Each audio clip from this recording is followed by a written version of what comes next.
ESPN.com NFL Insider KC Joyner joins us for the film breakdown here. KC, welcome back. How are you? As we look at the Eagles going over 200 yards on the ground, obviously they have figured something out with the run game here. What did you see?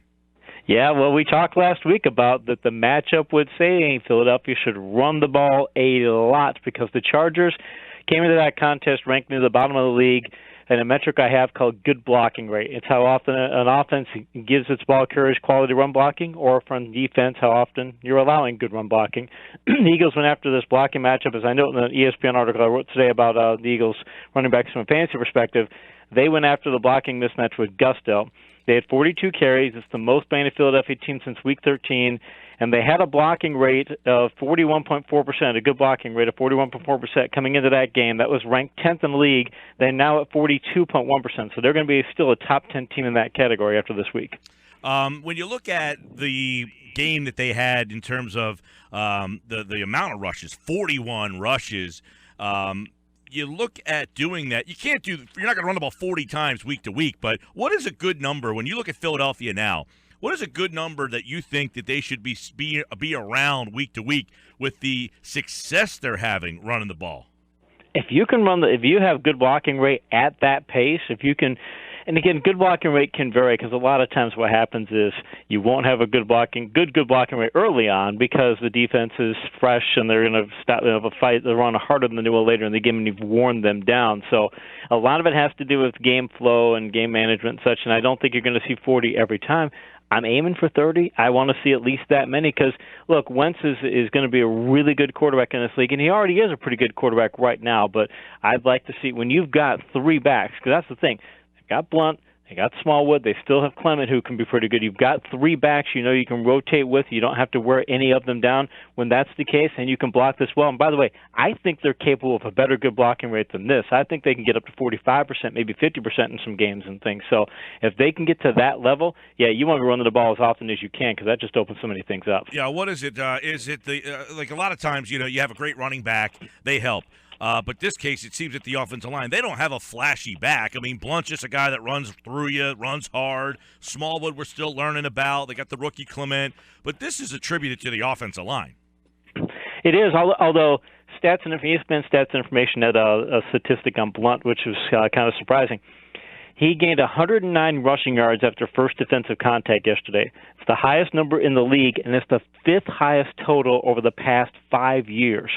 So Blunt he's not going to be a breakaway back and such, but he has the tackle breaking ability, and if he can keep doing something, you're not going to get 100 yards every week doing that, but if you can keep getting that kind of production on, say, 50, 75 in that category, you're going to be at the top of the league, and that's going to wear the defense down, and then you're going to be able to get guys like Smallwood and Clement to be able to be the lightning backs to his thunder. Yeah, 109 rushing yards after first contact for LeGarrette Blunt. That's impressive right there, just to be able to keep things going. But how about the way they used Wendell Smallwood yesterday? He kind of seemed like he had the Darren Sproles role. He played a lot of plays, and the way they used him, it seemed very Sproles-esque for him. Yeah, it did, and that's the thing is you think that losing Sproles is – and mind you, Sproles is a really talented back. It's not good to see him go, but when you lose him, can Smallwood be that sort of guy? But remember we talked about last week that in his last season in college, Smallwood ranked number one in college football in percentage of carries that gained 10 or more yards. Now, when you started to say percentage of carries that gained 20 or more yards, it kind of dropped off. He wasn't a guy who was going to be a big breakaway threat, but somebody who's got the short area burst to give you that type of production where if you give him a play that can gain 10 yards, can he go get it? Yeah, that was what he's capable of, and that's what you were seeing yesterday. You're seeing them putting him in situations where he can use that speed and short area burst. So now you've got Blunt there, and now you've got Smallwood. And again, I still think they can lean on Clement. Has 16 carries the past 2 weeks. I mean, he's a guy. Fantasy owners, I'm telling them they should pick him up. But from a football perspective, you can give a guy 8 carries a week every week. I don't know if they're going to be able to keep doing that, but they can rotate him in there too. So they don't have to be giving Blunt, 300 carries a year. They don't have to wear down Smallwood. They can give Clement probably 25% of the carries. In the pass game, let's look at Wentz, because what I like about what they're doing is, look, Wentz is a second-year guy. He's not going to be a finished product yet. He makes a lot of mistakes. He's not accurate. He's got a long way to come. They were putting too much on his plate.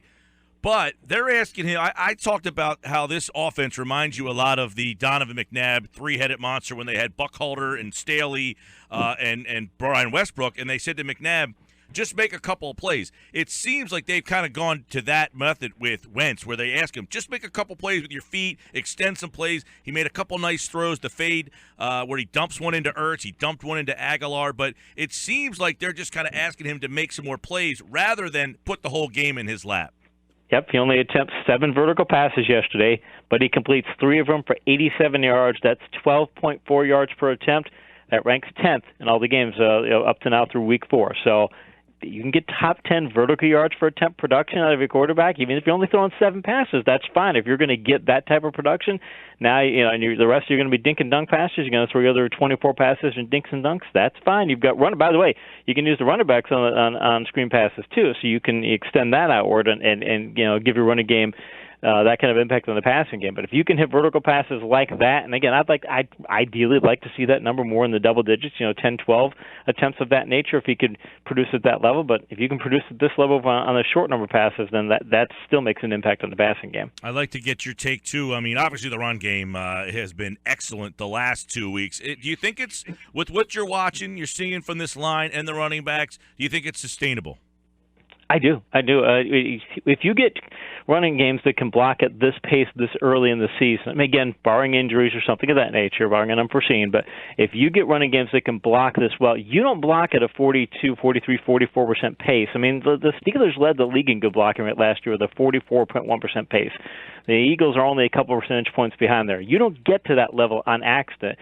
And it's not like the teams aren't trying to stop their running game, too. Teams are committing to doing that, realizing they have to. And it doesn't matter if they make that commitment or not. I still think you can see teams do well even when other teams try to commit to stop the running game. Take the Jets versus the Jaguars yesterday. The Jaguars certainly sold out to try and stop the run. That didn't help them. So I think this is sustainable. And even if they drop off a few percentage points off of it, so you're near 40%, 38%, you can still get a solid running attack out of that kind of running blocking. KC Joyner with us. KC, I want to flip over to the defense. What did you think of the Eagles' rush defense? Gordon's a pretty good back, and they took care of him. They did. It was funny that the Eagles came into the game ranked 6th in the league in good blocking rate allowed. And we talked about their rush defense being a dominant rush defense, but they ranked 6th in the league in that category, and the Chargers were near the bottom of the league with only a 30.8% good blocking rate on their side of the ball, which is not surprising for them. They didn't do very well in that last year. Gordon is a back who produces good numbers despite not getting good blocking. So it's one of the things that makes him dangerous is he doesn't need that many good carries to go ahead and get downfield, but the Eagles just shut it down. They only allowed a 30.8% good blocking rate yesterday. Didn't really give him any kind of big gains, and in fact, if Eckler, their backup running back, if he doesn't give that at 135-yard touchdown, which by the way, if you look on that play that they get the big gain, that was a counter play going to the right-hand side, and he just saw that the Eagles were selling out to stop the right-hand side, and he didn't go where the play was supposed to go. So, I mean, it's a smart play on his part, and the Eagles kind of lost him because of it. But if he had gone where it was supposed to go, I think the Chargers might not even get 30 rushing yards in that game. KC, are you concerned at all with the Eagles' secondary? There were a couple of X-plays yesterday that almost cost them. Yeah, very concerned of the secondary. Although again, banged up secondary. So you've got some issues there with secondary injury issues. So I am concerned about that. That's the thing, though. You remember Dallas last year, they leaned heavily on their running game to protect a bad defense, and they're not being able to lean on the running game as much as they did in past years. That's another reason the Eagles need to lean on the running game to say, okay, we can protect our secondary by doing this, and we can also stop the run. And that's the thing. That's maybe the thing that makes you scratch your head the most is if you've got a defense that can stop the run as well as they're stopping the run, and they're not doing it by bringing an eighth guy in the box all the time. They're doing it just because the front seven is winning point-of-attack battles. If you can do that on a consistent basis, you should be able to cover pretty well because you don't have to sell out to stop the run. You can have your safety sitting back. So I hope that it's something they can get fixed down the road, but if not, just have to lean in that running game more. KC Joyner, ESPN.com, NFL Insider here. KC, it seems that front four pressure is becoming increasingly more and more important when you talk about the secondary and you just talk about this game in general, that if you can get pressure with four guys like the Eagles typically can, it really changes a lot. It does, and that's where, and that's such an age-old thing in football, actually, to say that can you get pressure with the front four on such an Eagles. It's funny. They've got, again, I like their front seven. I like how they stop the run. I like how they do that, but I don't know that they're getting pressure as often as they should because actually, I take that back. I don't. They're getting pressure to an extent that they should, but I think that they can do better than what they do, and they've got to get pressure with that front four because that's the other way you're going to be able to help that secondary is to get up front. But I'll flip it over for a second. The Eagles yesterday, the one place where their offensive line didn't do so well, they allowed pressure on 42.9% of their vertical passes, so they're still not pass blocking as well as they should. So that's something to where.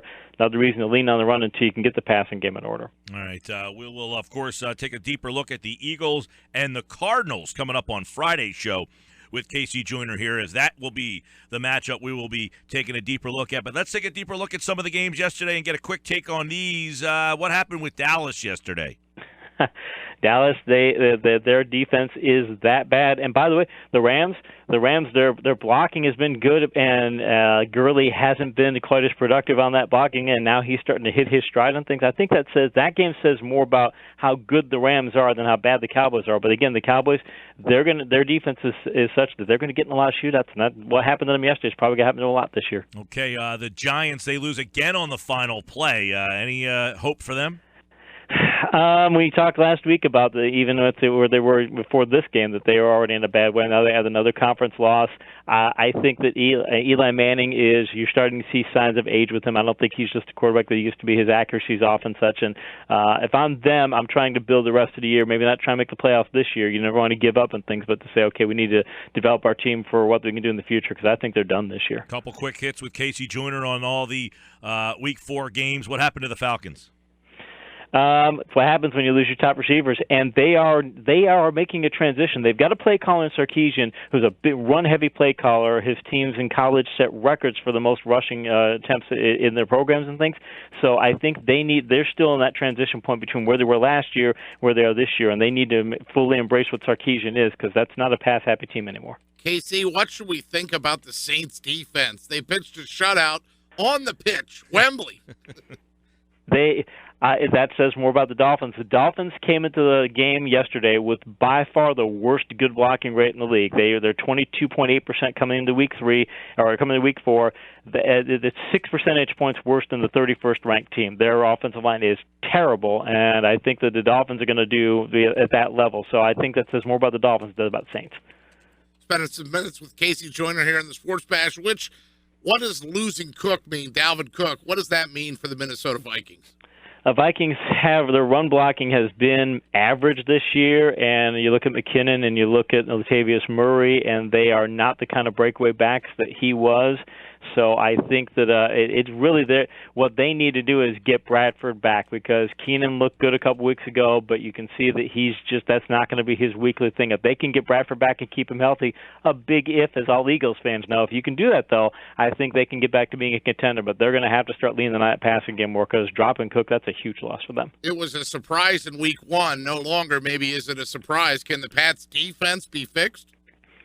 The Pats defense, it's not a talent issue. It's a matter of they're being out of position and they're being shoved around because they're good blocking rate. They're near the bottom of the league in good blocking rate allowed, and that's a lot of times that they're not getting that because they're getting it because they're not winning point of attack battles. So I think that's where it's really got to start for them is they got to be able to stop the other team running the ball. But they did that fairly well yesterday, and their secondary gives a big play. So I think they just need it. I think it needs to be a holistic approach. They've got to do more than just one thing to fix the defense. You know, we asked on Friday's show about Carolina. Would this defense be what ails them and fixes their offense? What you see from the Carolina offense? Again, I thought they'd run block better than they did, and they didn't really run block that well, but they were able to hit plays in the passing game, and they were able to do a lot more. And you looked at Cam Newton yesterday, and Cam Newton, I said coming into the season that Cam Newton, they've got a lot of favorable matchups, and that's what led to his MVP award in 2015 was a slew of favorable matchups. So I didn't expect the Patriots to be that coming into the season, but what we saw to Cam, he's got more matchups of that caliber down the road, so we may see Cam making a run at MVP this year. What's wrong with Baltimore? Everything. Honestly, everything. 17 players on IR will do that to you, and they're just not. The Steelers could have won that game going away. The Baltimore just has no offense. I mean, the Jaguars looked so good the week before. I think again we're realizing now that it's just the Baltimore's that bad. What you see from Houston? What I saw from Houston is that Deshaun Watson is what he was in college. Deshaun Watson, when you looked at his play in college, and Clemson runs a really creative offense, not exactly a pro-style offense, but a very creative offense. You could see elements that could transition over. And O'Brien's a really good quarterback coach, so I don't think we're going to keep seeing that out of Watson the rest of the season, but he's going to be Rookie of the Year. KC Joyner, looking at the Week 4 matchups here. We talked a little bit about the Giants, but what about Tampa? Big comeback there by Winston. Yeah, big comeback. And the thing is, that offense is, you saw how good he was doing on vertical passes. People didn't think he was going to be able to do it against the Giants. Yeah, he's going to be able to do it against the Giants. And they're doing well in vertical passing despite not getting much production out of D-Jax. If they get Deshaun Jackson starting to hit in the stride to go along with what Evans is doing, and now you saw O.J. Howard hitting the vertical passes and Cameron Brate, they can have a four-headed vertical passing monster. And that I think that offense has got even more upside than what we saw yesterday. Yeah, only 2 catches for Deshaun Jackson yesterday. Casey, the Eagles' next opponent, Arizona. What did they do yesterday in their win to pull it out over San Francisco? As little as they could. Honestly, their run blocking has not been that good. They're not the same offense without David Johnson. You can look at Chris Johnson, you can look at Ellington, you can look at Kerwin Williams. That they're not able to get it done there. Larry Fitzgerald is a phenom. He's Methuselah. He's incredible that he can do what he does at this far along in his career. So I think it's a matter of keeping him in check, because the rest of the passing offense and Palmer will give you passes to pick off. And what they did yesterday was just enough to win. But man, I think that's a limited team. KC, what's wrong with Oakland? Is there a blueprint on them now, or injuries? Their defense is not nearly as good as it's been, and their offensive line, it's got a reputation for being dominant. It hasn't dominated as well this year as it has last year. I think that it's not like they don't have talent up front. They'll fix that, and their offensive line will get better. As long as Carr comes back, I think Oakland's going to be able to make a run later in the season, but they got to get the offensive line playing better, because right now it's just not holding up. What happens with Seattle now? They thought they finally were getting a little run game going. Carson gets hurt. They put up a lot of points yesterday. Their offensive line played much better last night. Yeah, they did. A lot of that has to do with the Colts. Is one of the worst good blocking rates allowed in the league. But what did they do not running back? Carson's probably lost for the year. Did they bring Lacey back? Did they take Rawls off of inactive? Did they go with McKissick? I mean, they still have probably the worst offensive line in the league. So I think that said more about what Indianapolis was, and it's still good for Seattle to do that, but I don't know if that's sustainable. All right, give us a thought on tonight. Washington takes on Kansas City. We're going to find out a lot about the Redskins tonight.